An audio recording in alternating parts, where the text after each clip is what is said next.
La memoria es pasado, es presente y es futuro.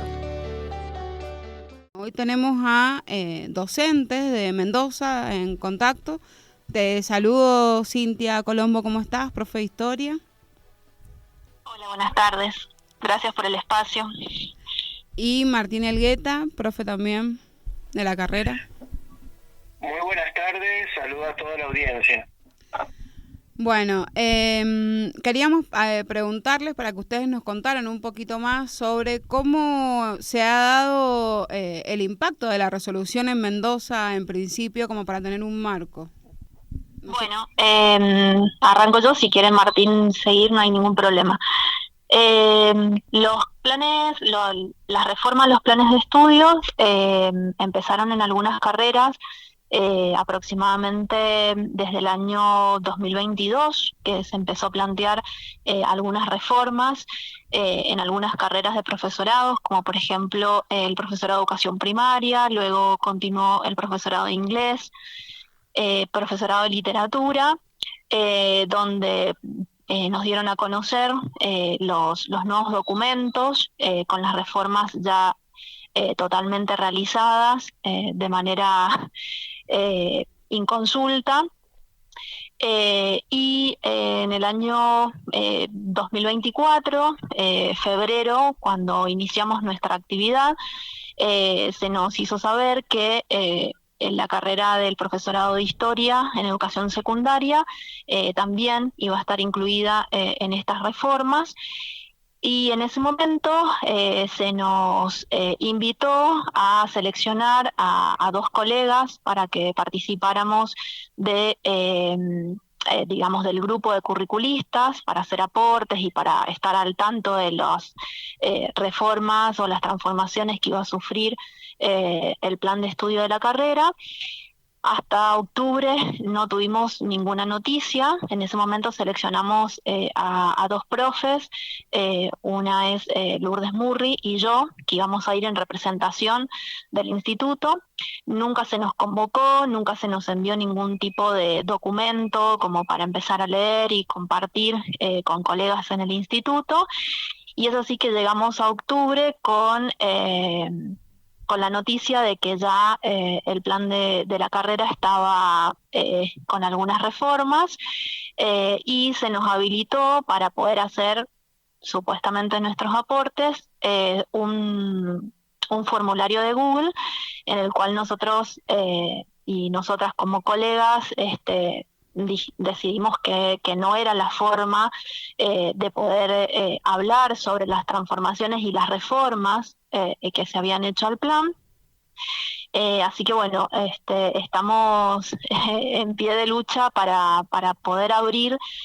Nosotros lo que pedimos básicamente es abrir el diálogo con la Dirección de Educación Superior, tener mayor participación y luego de la lectura de ese documento preliminar de las reformas del plan de estudio, consideramos que era pertinente poder abrir el diálogo porque, tiene reformas estructurales que afectan sobre todo a la formación disciplinar de quienes quieran estudiar historia, ¿no?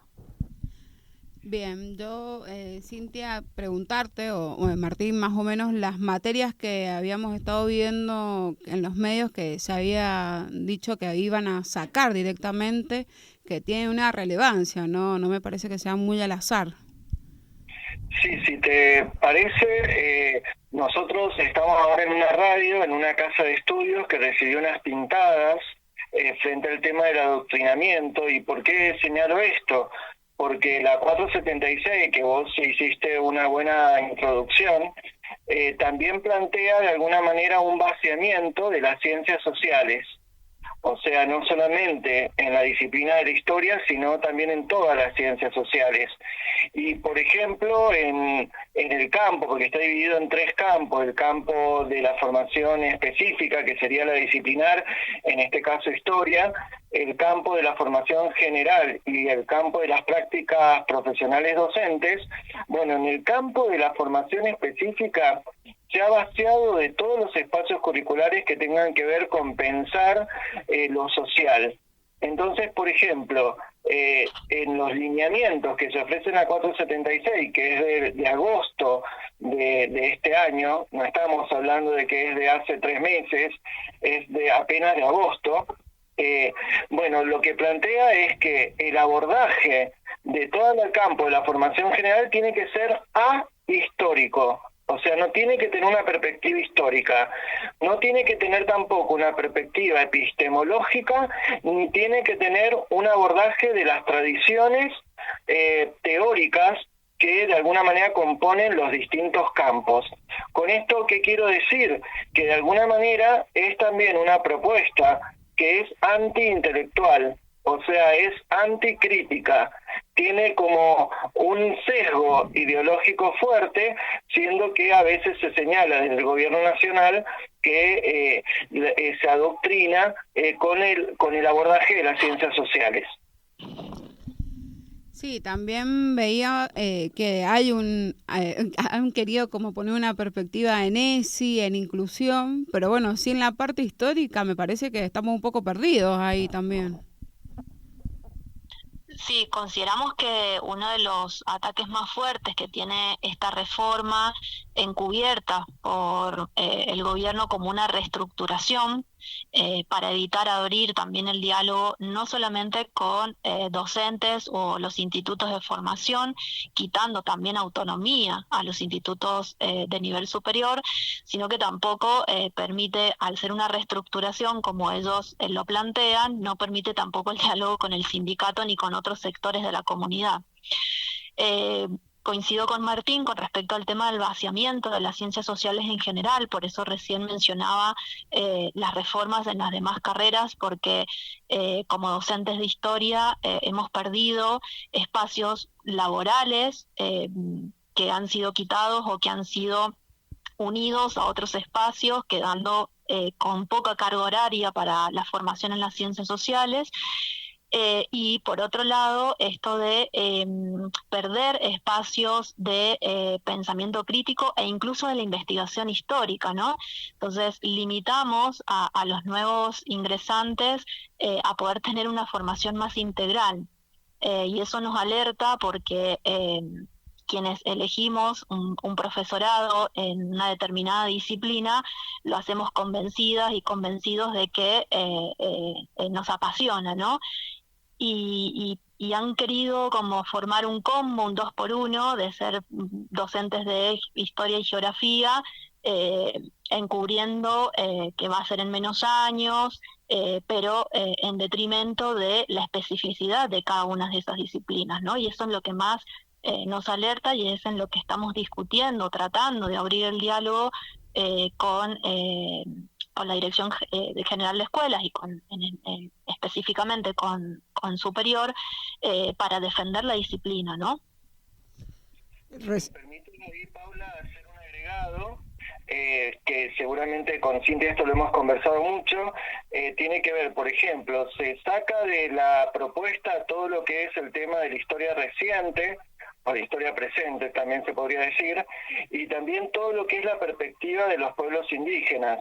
En un contexto de hoy donde hay una resolución de desalojo a las comunidades mapuches de entre San Rafael y Malargüe, bueno, esto no es menor. Esto por un lado. Y por otro lado se plantea esto de un tronco común donde la formación disciplinar específica queda de alguna manera limitada o concentrada en tercero y cuarto, lo cual de alguna manera se vuelve imposible por la concentración de contenidos que se pone en tercero y cuarto. Entonces va a ser como una trampa. Se va a decir que va a haber como un tronco común, pero lo que va a hacer ese tronco común es alargar el cursado porque de alguna manera va a intensificar también las exigencias de cursado de los estudiantes en las prácticas. Entonces la pregunta es, ¿va a ser posible para un estudiante hacer un cursado en doble turno porque tiene que hacer las prácticas docentes? A ver, ¿va a ser posible también abordar las prácticas cuando en realidad todavía no se ha tenido acceso a los saberes?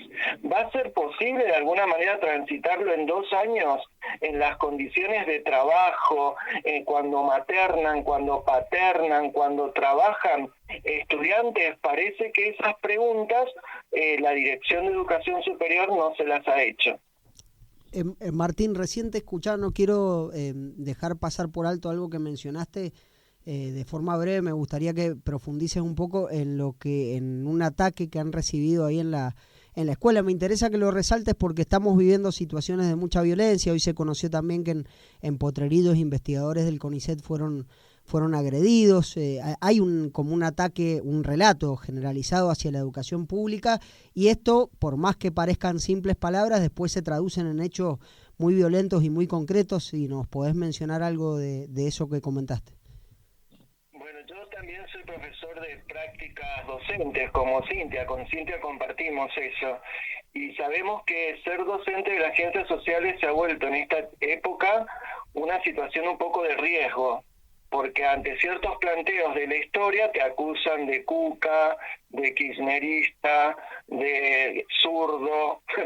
Entonces, en la actualidad, abordar ciertos temas, como es derechos humanos, como es también ciudadanía, democracia, como es también inclusive cuidado del medio ambiente, se ha vuelto de alguna manera como de riesgo. Y esto, bueno, lo están experimentando los colegas, y daría la impresión también que esta nueva propuesta curricular lo que quiere hacer es una suerte de técnicos al estilo McDonald's, donde tienen algo precocinado, sirven eso, pero sin pensamiento crítico, sin un abordaje disciplinar de la historia genuino, profundo, y de alguna manera también volviendo pauperizado y banalizando también la injusticia social. Bueno, como para ir dando un cierre, Cintia, si nos querés comentar un poquito de cuál es la justificación que dan respecto a esta reforma, digamos, ¿por qué la reforma ahora? Bien, por un lado el planteo está frente a los cambios, como vos mencionaste, por el Consejo Federal, donde había que, esta palabra que utilizan mucho desde el gobierno, una readecuación de los planes de estudio para que los títulos de los egresados y las egresadas de los institutos tengan validez nacional. Esa primera reforma tiene que ver en cuanto a la carga horaria, de pasar de 4.000 horas cátedras a 2.600 horas cátedra. Eso lo que implica no solamente es un recorte de contenido, sino también un recorte laboral para todas las y los docentes que estamos en los institutos.